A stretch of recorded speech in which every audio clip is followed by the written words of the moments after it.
Minister for Energy, Saudi Arabia, Minister for Petroleum Natural Gas, India, Secretary General, International Energy Forum, distinguished delegates, ladies and gentlemen, welcome to India. Welcome to the 16th International Energy Forum Ministerial Meeting. I am happy to see such a large participation of energy ministers from producing and consuming nations, heads of international organizations, and CEOs in this forum.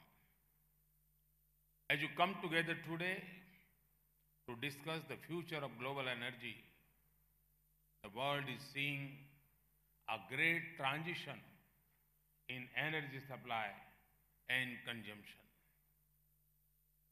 Consumption growth has shifted to non-OECD countries, Middle East, Africa, and developing Asia. Solar photovoltaic energy has become economical compared to all other energy sources. This is changing the supply paradigm. Abundant availability of natural gas globally, with increased percentage of LNG and natural gas, is contributing to the primary energy basket. The US may soon become the largest producer of oil.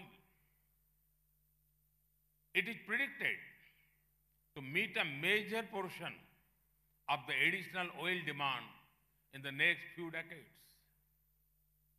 Coal may gradually go out of favor as a major contributor to primary energy in the OECD world and later in developing countries.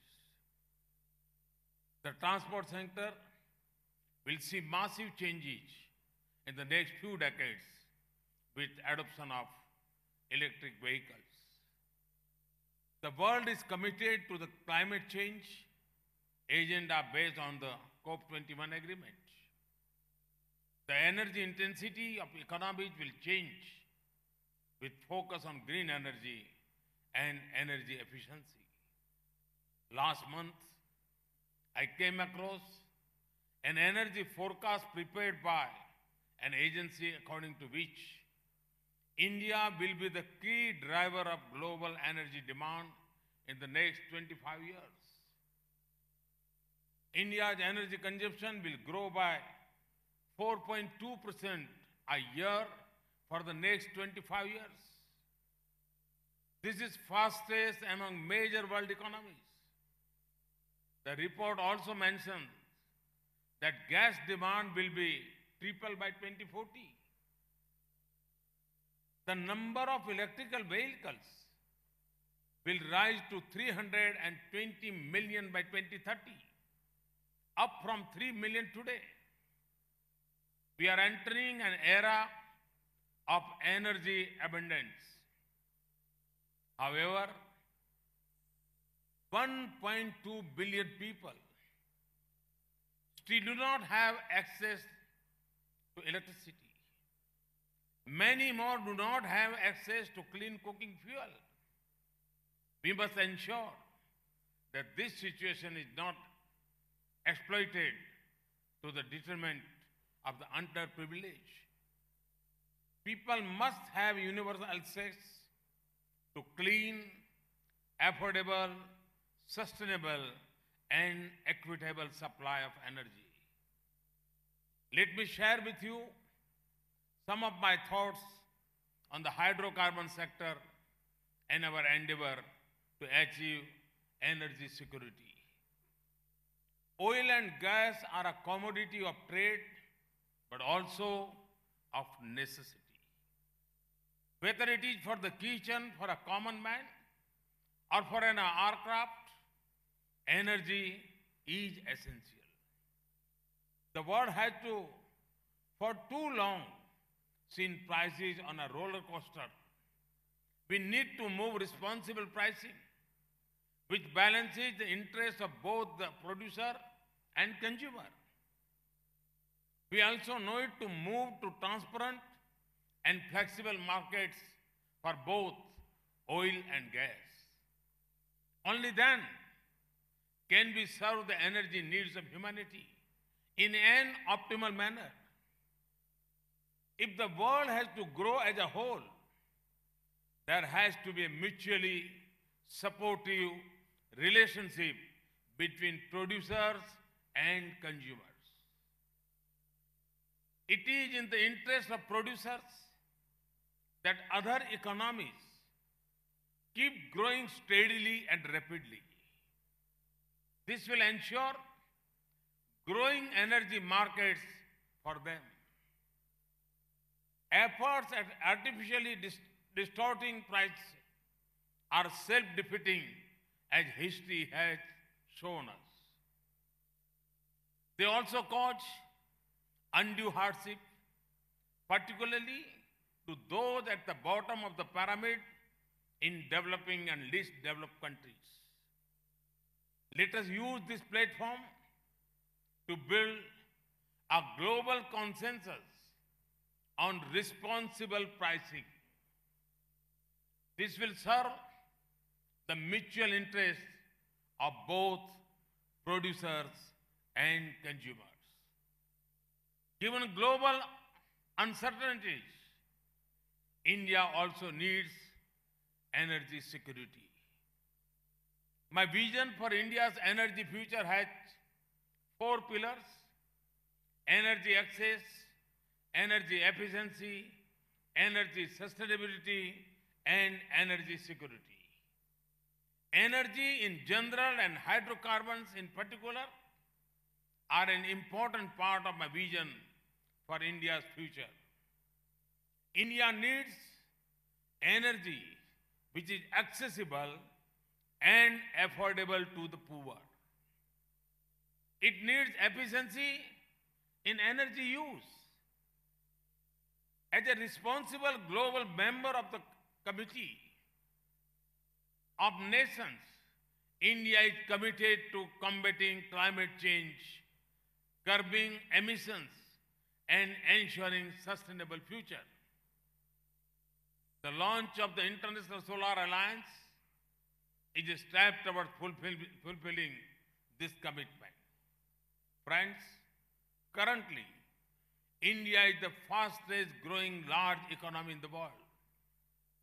All leading agencies such as IMF, World Bank, ADB are estimating India to grow at 7 to 8% in the near future. Our government has been able to achieve high GDP growth with low inflation, well-controlled fiscal deficit, and stable exchange rate. This macroeconomic stability is boosting both consumption and investment in the economy. India is also blessed with demographic dividend. The working age population as a share in total population is one of the highest in the world.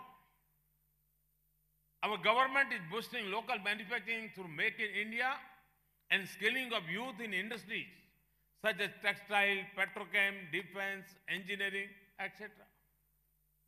This in turn is also increasing our energy consumption further. We have also revamped our upstream policies and regulations and brought transparency and competitiveness in the sector through the launch of hydrocarbon exploration and licensing policy. The bidding criteria has been changed. The revenue sharing, which will help reduce government intervention. Currently, a bidding round is open till the 2nd of May. I request you to participate in our endeavor towards increasing production. The open acreage and national data repository will help companies participate in fields they are interested in and help increase the exploration interest in Indian fields. The enhanced oil recovery policy aims to promote the use of latest technology in improving productivity of the upstream fields. Our downstream sector has been completely liberalized with market-driven petrol and diesel prices reflecting the change in the price of crude oil. We have moved towards digital platforms in fuel retail and payments. Our government has encouraged private participation across the entire oil and gas value chain, from upstream production to downstream retail. Our government believes in an integrated approach to energy planning. And our energy agenda in India is inclusive, market-based, and climate-sensitive. This, we believe, would go a long way towards achieving three energy-related components of the United Nations Sustainable Development Agenda, namely universal access to modern energy by 2030, urgent action to tackle climate change in line with the Paris Agreement, steps to improve air quality. Friends, we believe access to clean cooking fuel is very important to improve standards of living. Women benefit the most from it. It reduces indoor pollution and hardships faced in collecting biomass and firewood. It gives them increased time for further self-development and taking up additional economic activities. In India, through the Ujjwala Yojana, we provide free LPG connections to women from poor households. The aim is to provide clean LPG cooking connections to 80 million poor households. 35 million connections have already been provided in less than 2 years. We propose to shift to BS6 fuel by April 2020, which is equivalent to the Euro 6 standards. Our refineries are undergoing massive upgradation. They are on target to meet the ambitious deadlines to provide clean fuel. In fact, here in Delhi, we have already started offering BS6 standard fuel this month. We have also launched a vehicle scrapping policy, which will help replace old vehicles with cleaner and energy-efficient vehicles. Our oil companies are assessing all their investments, keeping in view the energy diversification strategies. Today, oil companies are also investing in wind and solar capacities, gas infrastructure, and also thinking in the direction of investing in electric vehicle and storage areas. Friends, as we are all aware, we are now looking towards the industry front 4.0, proposing to change the way industry operates in the future with new technologies and processes like Internet of Things, artificial intelligence, robotics process, automation, machine learning, predictive analytics, 3D printings. Our companies are also adopting latest technologies. This will improve efficiency and increase safety and reduce cost, not only in downstream retail, but also in upstream oil production, asset maintenance, and remote monitoring. In this backdrop, India provides the perfect setting for hosting this event to ponder over the future of the energy sector. to reflect on how global shifts, transition policies, and new technologies will influence market stability and future investment in this sector. Friends, the theme of IEF 16 is the future of global energy security. I'm told that the agenda aims to address issues like global shifts in producer-consumer relations, universal energy access and affordability, and promoting investment in oil and gas to meet future demand. Maintaining energy security and coexistence of new and existing technologies are also to come up for discussion.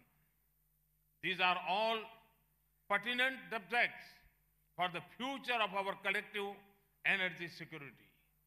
I believe that the discussions at this forum will go a long way in benefiting the world's citizens in accessing clean, affordable, and sustainable energy.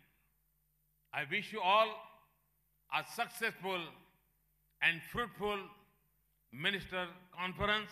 Thank you. Thank you very much.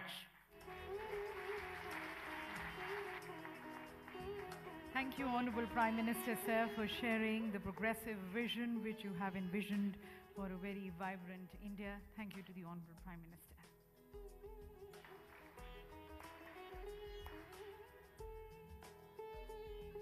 Our thanks also to the other dignitaries.